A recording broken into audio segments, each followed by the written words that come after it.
क्योंकि मैंने आपको लास्ट क्लास में समझा दिया था संविधान कैसे हम बात करेंगे आज के टॉपिक में। तो आज हम बात कर रहे हैं संविधान कैसे, यानी कि इस कॉन्स्टिट्यूशन को कैसे बनाया गया, इस संविधान को कैसे बनाया गया, ये क्वेश्चन है हमारे बीच में। तो इस संविधान को बनाने के लिए किन किन चीज़ों की आवश्यकता थी, कैसे इन संविधान को बनाया गया और कैसे दुनिया का सबसे बड़ा संविधान तैयार किया गया और इसको बनने में कितना समय लगा, कैसे इसकी व्यवस्था की गई, कैसे लोग संविधान को आज मानते हैं, क्यों मानते हैं, इतना बड़ा संविधान बनाने के लिए क्या क्या मुसीबत प्रॉब्लम्स आई हमको, इन सब चीज़ों पर हम डिस्कस करेंगे। तो सबसे पहले हम बात करते हैं संविधान कैसे बनाया गया। तो संविधान को बनाने के लिए जगह चाहिए कि भाई बैठे, जहाँ पर लोग अच्छे से आए, लोग बैठें और अपनी बातों को रखें। संविधान में लोगों के लिए हम किन किन चीज़ों का पालन कर सकते हैं इस बात को बताएं। ये बहुत सारी चीज़ें जरूरी थी इसके अंदर। तो ये डिस्कशन कहाँ होता, सबसे पहला क्वेश्चन तो यही होगा ना भाई, हम कोई भी चीज़ ऑर्गेनाइज कर रहे हैं, फॉर एग्जांपल कोई पार्टी ऑर्गेनाइज कर रहे हैं, तो हमें सबसे पहले लोकेशन जाननी पड़ेगी ना कि हम कहाँ पर लोगों को इनवाइट करेंगे, क्योंकि मेंशन करना पड़ता है, क्योंकि हम कहीं घर पे बैठकर तो ये काम नहीं कर सकते ना। तो इसके लिए ये ज़रूरी था कि हम क्या करें, हमें एक ऐसी जगह चाहिए थी जहां पर हम संविधान का निर्माण कर सकते थे। तो वो संविधान बनाने के लिए क्या चाहिए था हमको, संविधान सभा। क्या चाहिए बेटा, संविधान सभा। संविधान सभा की हमको जरूरत थी कि संविधान सभा क्यों जरूरत थी। अभी संविधान सभा क्या था वो बताऊंगा मैं आपको। हम जानते हैं कि आज हमारे देश में शासन व्यवस्था को चलाने के लिए नियम कानून बनाए जाते हैं, आज भी बनाए जाते हैं। वो कहाँ बनाए जाते हैं, देश के लिए कानून कहाँ पर बनाए जाते हैं, देश के लिए कानून बनाए जाते हैं बेटा लोकसभा में, राज्यसभा में, जिसको हम पार्लियामेंट बोलते हैं, जिसको हम संसद बोलते हैं। तो जब हम आज़ाद नहीं थे उस समय भी था, क्योंकि अंग्रेज चलाते थे इसको, तो उस समय संविधान सभा वही था, यानी कि लोकसभा राज्यसभा जो थी वही संविधान सभा थी। वहाँ बैठकर हमारे नेताओं ने, हमारे जितने भी संविधान निर्माता थे वो वहाँ आए, लोग बैठे और लोगों को उन्होंने एक दुनिया का सबसे बड़ा संविधान वहाँ बैठकर दिया। तो हमारा क्वेश्चन था सबसे पहले कि संविधान कहाँ पर बनाया गया। तो संविधान कहाँ पर बनाया गया है, क्या लिखा है, संविधान सभा। संविधान सभा में हमारा संविधान बनाया गया, जिसको इंग्लिश में कॉन्स्टिट्यूशन असेंबली भी बोलते हैं। क्या बोलते हैं, कॉन्स्टिट्यूशन असेंबली बोलते हैं। तो आगे चलते हैं। तो अब संविधान सभा बन गई, लेकिन अब संविधान सभा की संख्या, सदस्य चुनने थे, कौन बनाएगा कानून, कानून तो सदस्य ही बनाएंगे ना, लोग ही बनाएंगे ना, जनता के लिए कानून जनता ही बनाएगी ना। तो उसका चुनाव करने की व्यवस्था थी हमारे पास। तो संविधान सभा के सदस्य चुने गए। देखिए आप, मैंने आपको लिख रखा है इसके अंदर कि स्वतंत्रता से पहले, यानी कि 1947 से पहले, 15 अगस्त 1947 से पहले 389 यानी कि 389 मेंबर्स थे, और जब हम आज़ाद हो गए तो हमारे जो मेंबर्स थे संविधान सभा के वो 299 बचे। क्यों, ये संख्या कम क्यों हो गई, जैसा कि हम जानते हैं अंग्रेज चले गए, उनकी कुछ संख्या कम हो गई। हम जानते हैं कि जो क्या बोलते हैं, बहुत सारे लोग यहाँ से चले गए, हमारा देश बंटवारा हो गया, धर्म के नाम पर बंटवारा हो गया हमारे देश का। तो बहुत सारे लोग चले गए यहाँ से और बहुत सारा जगह यहाँ से चली गई। तो जाहिर सी बात है, जब बंटवारा होगा और लोग डिवाइड हो जाएंगे, तो पहले सब मिलकर 389 थे, अब फिर अलग अलग हो गए तो फिर 299 हो गया। हम दूसरे देश के लोगों को अपनी संविधान सभा में तो नहीं रख सकते ना, इसी कारण से उसकी संख्या क्या कर दी गई, कम कर दी गई, 299 कर दी गई। उसके बाद संविधान सभा को चलाने के लिए, संविधान सभा जाहिर सी बात है 299 लोग हैं, अब 299 लोगों को चलाने, यानी कि उनकी बात सुनने के लिए कोई तो होना चाहिए ना। लड़ाई हो जाएगी वहाँ पे, आपस में लड़ लेंगे सब कि भैया अरे हम क्या करें, किसकी बात सुनी जाए, किसकी नहीं सुनी जाए, ये सबसे बड़ी समस्या होगी।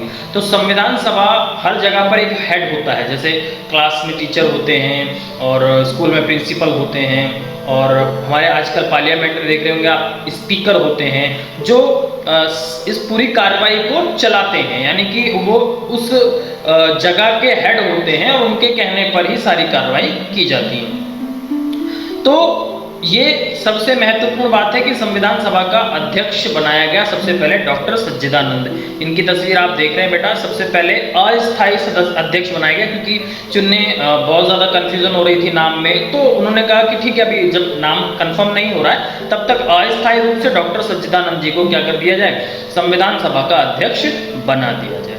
ठीक हो गई बात। लेकिन 2 ही दिन बाद सबने एक मत से डॉक्टर राजेंद्र प्रसाद का नाम क्या कर दिया, संविधान सभा के अध्यक्ष के लिए निश्चित कर दिया। संविधान सभा के अध्यक्ष के लिए डॉक्टर राजेंद्र प्रसाद, आप जानते हैं ये कौन थे? ये संविधान सभा के अध्यक्ष तो थे ही बेटा, ये हमारे देश के पहले राष्ट्रपति भी थे। पहले राष्ट्रपति, स्वतंत्र भारत के पहले राष्ट्रपति थे डॉक्टर राजेंद्र प्रसाद। तो संविधान सभा के अध्यक्ष बना दिए गए। अब अध्यक्ष का काम क्या होता है? अध्यक्ष का काम होता है पूरी कार्रवाई की देखरेख करना।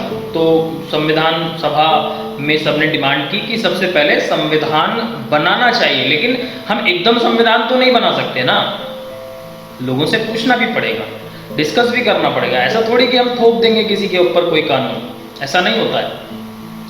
तो इस समस्या का समाधान करने के लिए क्या किया गया, सभी ने एक मत से क्या सुझाव दिया कि एक क्या बनाई जाएगी, प्रारूप समिति बनाई जाएगी। क्या बनाई जाएगी बेटा? प्रारूप समिति। प्रारूप समिति क्या होती है समझिए। प्रारूप समिति होती है फॉर एग्जाम्पल, जैसे आपको घर बनाना है, तो घर बनाने से पहले आप क्या बनाएंगे, घर का स्ट्रक्चर बनाएंगे ना।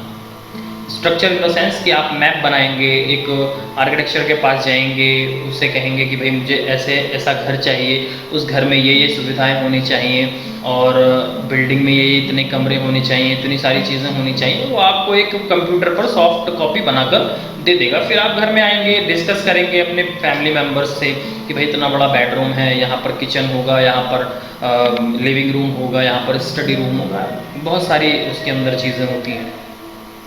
जब हम बड़ा घर बनाते हैं, छोटा घर तो हम वैसे ही बना लेते हैं बिना आर्किटेक्चर के, क्योंकि हमारा संविधान भी बहुत बड़ा था। तो इसके लिए भी हमें सबसे पहले क्या होता है, प्रारूप बनाना था। अब कहेंगे कि मकान और इससे क्या लेना देना। थोड़ा सा एक एग्जांपल समझिए कि मान लो अगर आपने घर बनवाया और आपको घर पसंद नहीं आया, तो तुड़वा देंगे क्या?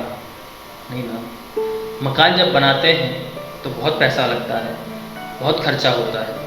तो उस चीज़ को देखते हुए इंसान पहले हर चीज़ बहुत अच्छे सोचता है, उसके बाद घर बनवाता है, ताकि बाद में उसको प्रॉब्लम ना हो। इसीलिए संविधान भी बहुत बड़ा था हमारा। और ऐसा तो नहीं कि मजाक है संविधान में, जब मर्जी मन में उठाया कानून बदल दिए, जब मर्जी आया ये कर दिया वो कर दिया, उसके कानून बदल दिए, नहीं होता ना ऐसा। तो इसके लिए सबसे ज़्यादा ज़रूरी है कि उस संविधान को ऐसा बनाया जाए ताकि लंबे समय तक उसको चलाया जा सके। इसके लिए सब प्रारूप समिति बनाई गई, और प्रारूप समिति के अध्यक्ष डॉक्टर भीमराव अंबेडकर बनाए गए। डॉक्टर भीमराव अंबेडकर देख रहे हैं बेटा आप, इनको बहुत सारे बच्चे जानते होंगे। अगर किसी से कहे संविधान निर्माता कौन है, तो डॉक्टर भीमराव अंबेडकर का नाम सबसे पहले लिया जाता है, क्योंकि प्रारूप समिति के अध्यक्ष थे। जिस समिति ने क्या किया था, जिस समिति ने पूरा संविधान का एक स्ट्रक्चर, एक ढांचा, एक पूरा एक सॉफ्ट कॉपी तैयार की, पूरी हार्ड कॉपी तैयार करके संविधान सभा को दी। 15 एक टीम बनाई, 15 समितियां थी। मतलब इस प्रारूप समिति के अंदर 15 समितियां थी, 15 छोटे डिपार्टमेंट, छोटे ग्रुप बनाए गए, जिनका काम था लोगों के बीच में जाना, उनसे राय लेना और अपनी रिपोर्ट देना कि भाई किस तरह के कानून भारत के अंदर चल पाएंगे। उस 15 समितियों की देखरेख करने के लिए, ध्यान रखना, 15 समितियों की देखरेख करने के लिए 6 सदस्यीय प्रारूप समिति बनाई गई। उस 15 समितियों की देखरेख करने के लिए एक 6 सदस्यीय प्रारूप समिति बनाई गई। उस 6 सदस्यीय प्रारूप समिति के अध्यक्ष कौन थे? डॉक्टर भीमराव अंबेडकर जी थे। डॉक्टर भीमराव अंबेडकर हमारे देश के कानून मंत्री भी रह चुके हैं, पहली सरकार में बने थे। तो प्रारूप समिति ने रिपोर्ट तैयार कर लीजिए अपनी। 4 नवंबर 1948 को अपनी रिपोर्ट उन्होंने सौंप दी। 4 नवंबर 1948 को उन्होंने अपनी रिपोर्ट सौंप दी और कहा कि भाई ये सारी चीज़ों पर विचार करने के बाद हमने संविधान को बनाया और देखा कि इसके अंदर क्या क्या चीज़ें हैं। तो 4 नवंबर 1948 को अपनी रिपोर्ट समिति ने सौंप दी। उसके बाद 1 साल तक लोगों के विचार मांगे गए, उस पर लोगों को बताया गया कि भाई ये है इस संविधान के अंदर, ये सारी चीज़ें हैं इसके अंदर, आप को क्या अच्छा लगा, इसमें क्या बुरा लगा, लोगों से पूरी की पूरी इसमें सलाह मांगी गई। तो टोटल जो समय लगा हमारे संविधान को बनने में, कितना समय लगा? 2 साल 11 महीने 18 दिन। ध्यान रखिएगा, कितना? 2 साल 11 महीने और 18 दिन, ये पूरा समय लगा था हमारे संविधान को बनने में।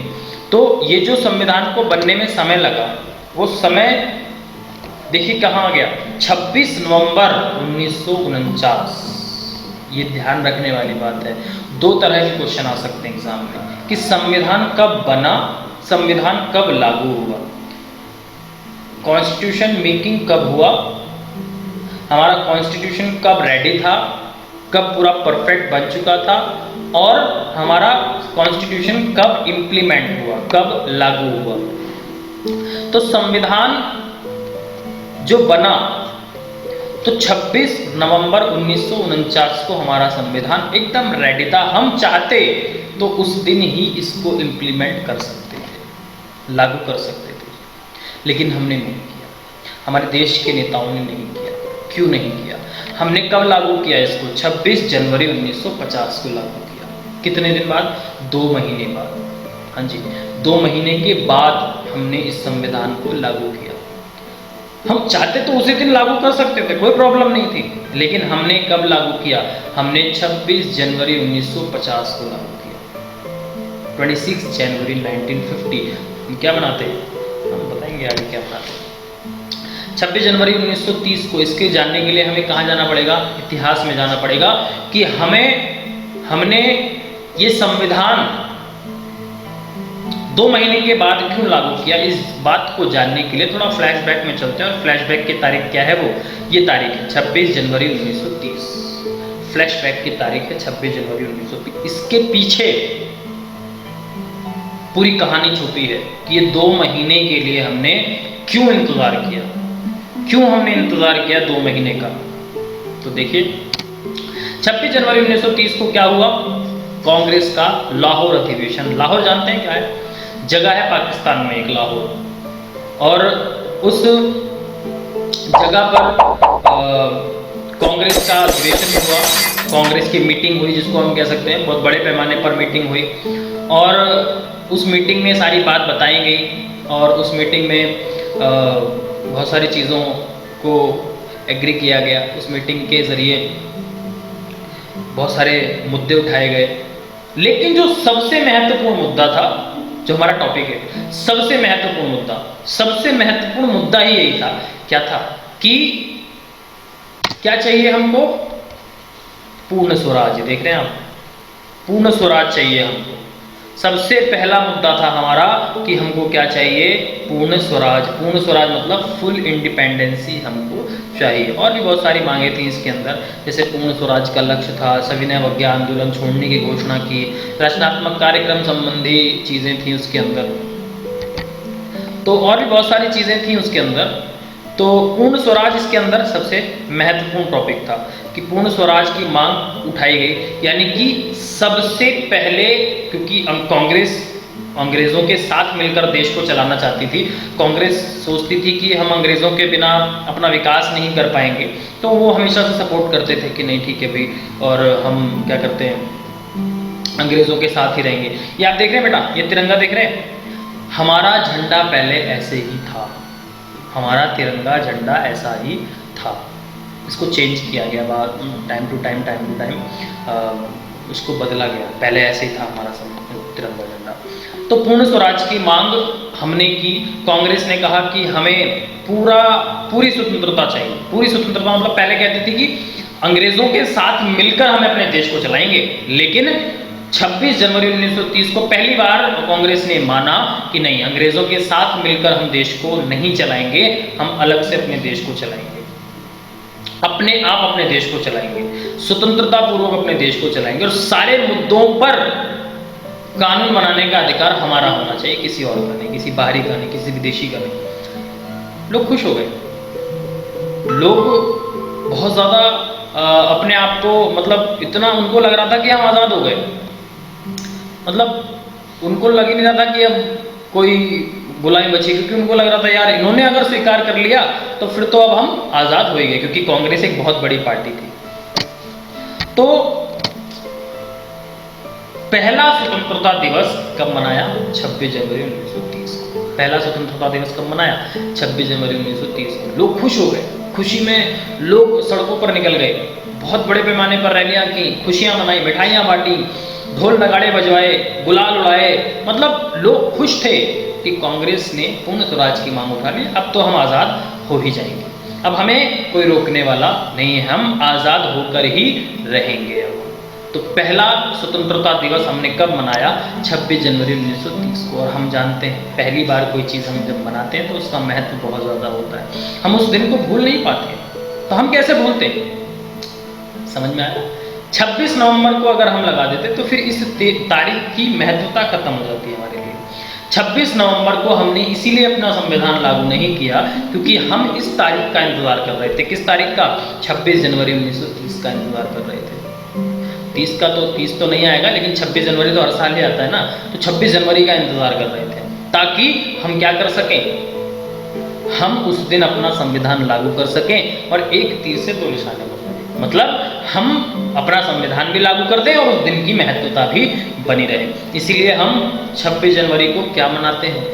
क्या मनाते हैं बताइए, पता है ना? 26 जनवरी को हम मनाते हैं रिपब्लिक डे। क्या मनाते हैं? रिपब्लिक डे, जिस दिन हमने अपना संविधान लागू किया था। संविधान लागू कर कर हमने उस दिन की महत्वता भी रख ली। हमने गणतंत्र दिवस उस दिन मनाया और हम सभी जानते हैं कि गणतंत्र दिवस हमारे जीवन के अंदर बहुत ज़्यादा महत्व रखता है। उस दिन हम अपनी शक्ति का प्रदर्शन करते हैं, बहुत सारी चीज़ें होती हैं उसके अंदर, तो ये सारी चीज़ें हमने की।